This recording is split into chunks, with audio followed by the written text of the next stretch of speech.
Hi, I'm Paul Chartier. Welcome back to Heart of Gold.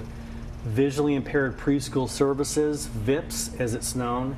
Terry DeLuca, a good friend of mine, is with VIPS. Absolutely. Introduce these all these beautiful ladies. Oh, don't you have a cast of really nice looking women today? I'm really outnumbered. I know you are. This is Jill. Oh, I'm sorry. This is Sarah Borders, one of our wonderful moms in our program, and her beautiful daughter Harper with us today. Clap for them, Harper. Yay! Yay! Dixie Miller is one of our instructors at VIPS and does a great job. So she's one of our teachers of visually impaired and has been there for several years. And this is Jill Haas, and she's our Family Services Coordinator at VIPS. And this is her daughter Sylvie that's with us today. There are some great things going on with VIPS. Not only, and we'll talk about the services and the lives that you impact, you're moving locations. We are. And there's a movie coming up that we'll see in the next segment. So Yes. talk about where you're located and what's going on in the UK. Currently, we are at 161 Burt Road, and we are collaborating with the Early Childhood Lab with UK. And this is so exciting, Paul, because we are moving down on Limestone Street with UK. And Mrs. Capilouto was so instrumental in doing this, as well as Charlotte Mano and our whole team in Louisville. And so by the end of December, we will be in the building where the old theological seminary used to be. And so we will be together in incorporating our children with their children and mainstreaming our children with visual impairments. So this is going to be so exciting, not only for VIPS, but for their children as well, and have playground and sensory room. And we'll have children like Harper and like Sylvie, and they all get to come together. But we need the community to be a part of it as well. This is a way to help. Dixie, what are some of the great things that happen at VIPS? Well, we do one-on-one intervention with the children throughout the state of Kentucky. From age what? Birth to 3. And then along with that, we also offer family events that happen about once a month with the great support of Jill. As the Like families, social events? Social events, so the families can come together and network and learn they're not the only ones out there floating on this world alone with their child. It also gives a time for the children to come and have good quality programs that are sensory oriented, safe programs, and they get to meet other children as well during those times. Sarah, you've got a beautiful daughter. Thank you. When did you discover there was something going on? What did you do, and how did you get to VIPS? Okay, well, when Harper was 2 months old, we went to her 2-month checkup and got a great bill of health, came home. The next day, she started having rapid eye movement. And we knew something was wrong. So we went to the UK Children's Hospital, and she had an MRI done, and part of her cerebellum did not grow properly, and they diagnosed her with Joubert syndrome. So that's what she has, Joubert syndrome. It's a genetic disorder, very rare. And with Joubert syndrome, you can have problems with your kidneys, your liver, and also your retinas. So we were referred to an ophthalmologist at UK, and she referred us to VIPS. So Dixie's been coming into the home now for a year and working with Harper once a week, and Dixie has been a wonderful influence on Harper, but also on me, because she has given me so much information that I didn't know otherwise about different programs that I can get involved in that will help Harper. And Dixie will come in and she'll just lift me up. And if I'm lifted up, then that helps Harper too. So I'm very, very grateful to have the VIPS organ, to be involved with VIPS, and also to have Dixie coming into our home. And this relationship, how long will it go on? hope forever. We don't like to give them up once they're in our program. I will work with her in the home until she's 3. But then we also continue to work with the kids through the family events and different activities that we provide after they're 3, usually until about age 5. We kind of get them into school, help them get settled in school, and then let them go if they want to go. But some of them still come back. And Jill, you and Sylvie, you work at VIPS, but you're also the parent of a child Yes. who receives the services. Yes. Tell me about what's going on.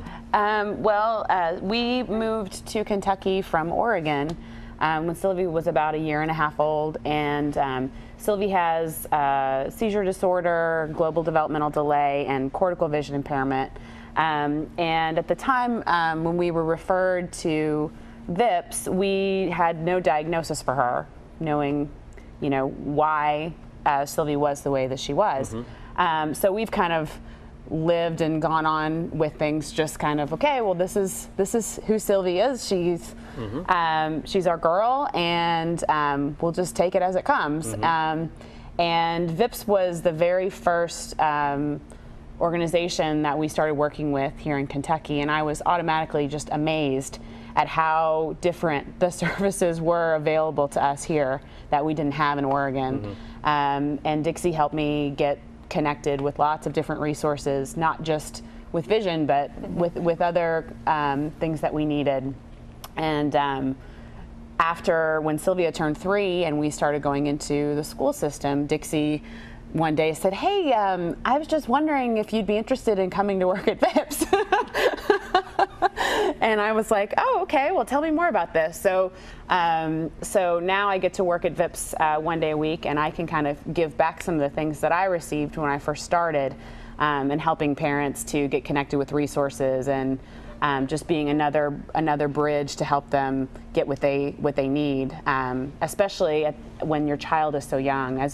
As a parent of a child with special needs, as your child grows, you grow too. And by the time they're 5, 6, 7 years old, you get to be pretty savvy at getting your child's needs met and figuring out what it is. But when your child is very young, there's so many unknowns, and you haven't gotten the training on how to do that yet. So it's really important for programs like VIPS to be able to step in and fill in those needs. And it's just not the children with disabilities, Paul. It's also we have the whole family. That's what's so important too. The siblings to be involved as well, to understand what's going on with their little brother or their big sister, and we get them involved as well. Harper has the cutest little brother, Davis, who is 4, and he is the life of the party when he comes to the family outings.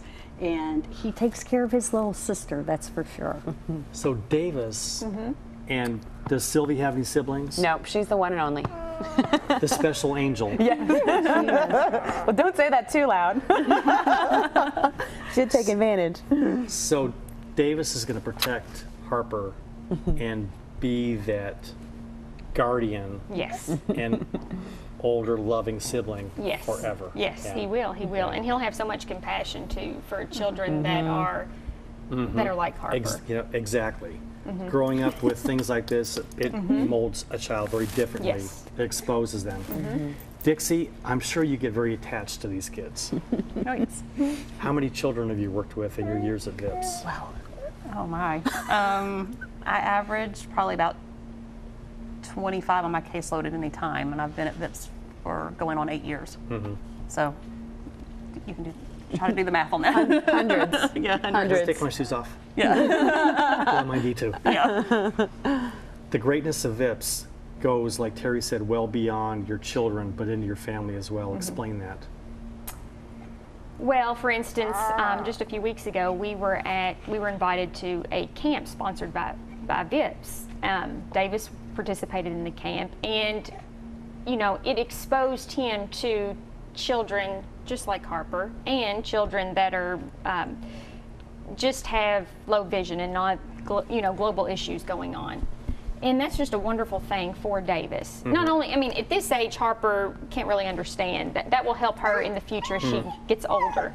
But it's a very wonderful thing for Davis and also for myself. And it's important for me to meet the other mothers or fathers and to talk with them and discuss, you know, what's going on in our lives because we have so much more in common than I may have in common with, you know, some of my other friends. So the events are just, they're a wonderful thing. And one of the stories that Sarah had shared with me was when he got home from the first day of camp, he had told his dad that I was crazy. And I think that was really good for Davis. I mean, I come into their house every week as a therapist, and I come in with that role of working with his sister, and he got to see me in a really fun way. And for him, I think that that's helping our relationship too, because it's about the siblings as well, and I want them involved when we're doing therapy. I remember when Sylvie was just a year and a half old, and we were just starting to get into wheelchairs, and you know, she was getting bigger and all these things were changing. And I remember going to a VIPS event and meeting another family who had a little boy who was 6 years old, and just seeing how they were able to, I mean, they take him everywhere, and how, you know, talking to that mom about, oh, well, this is the wheelchair that I use, and this is, you know, this is a great restaurant to go to because it has a ramp into it, whereas this place you have to go to the back door. And it's just to be able to have that kind of relationship and see into the future a little bit, and see that it's not, it doesn't have to be so scary, you know, that there's really a lot of things available for our children. So that was a huge part of something that VIPS did for me. That, I mean, it didn't really have anything to do with vision, you know, it was, it's so much more than that. And there really aren't any other programs like VIPS in the community that really takes kind of that advantage. So We've got about 4 minutes left, which it flies by, but it's a lot of time. What future do you want for these young ladies? For Harper and Sylvie, I want a future. I want them to be happy. I want them to have as many opportunities as they possibly can. I want them to be exposed to everything in the world, and to have fun. I mean, I see a bright future, especially when you have organizations like VIPS. They may be different than us, but they're going to find their own path and their own happiness. And the way that they're going to affect people around them more than us, because people want to help and they're really touched in a great way by these young ladies.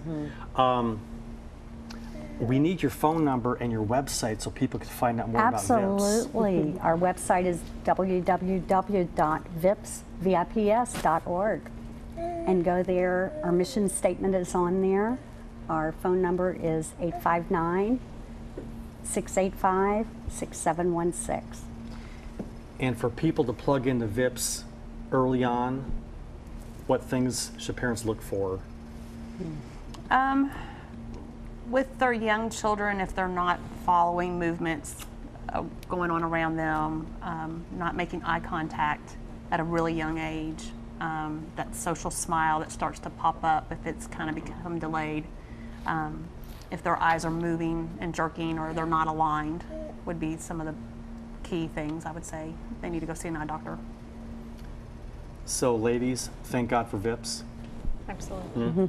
And one of the things, Paul, is October is Blindness Awareness Month, and we want everyone to be more aware, not only of visual impairment, but what they can do in the community for their neighbors, whether it's children, middle age, their parents, their grandparents, just visual impairment as a whole. And so be more aware of the surroundings and what you can do as an individual. We can all chip in, and the future for these young ladies in the next segment, a blind young man played high school football and now a movie was made. So anything is possible. We create the barriers, not them. Ladies, thank you for coming in. Thank you. Thanks for making a huge difference in these little angels' lives. Thank you. Thank you. I'm Paul Chartier. We'll be right back in our third segment in just a minute.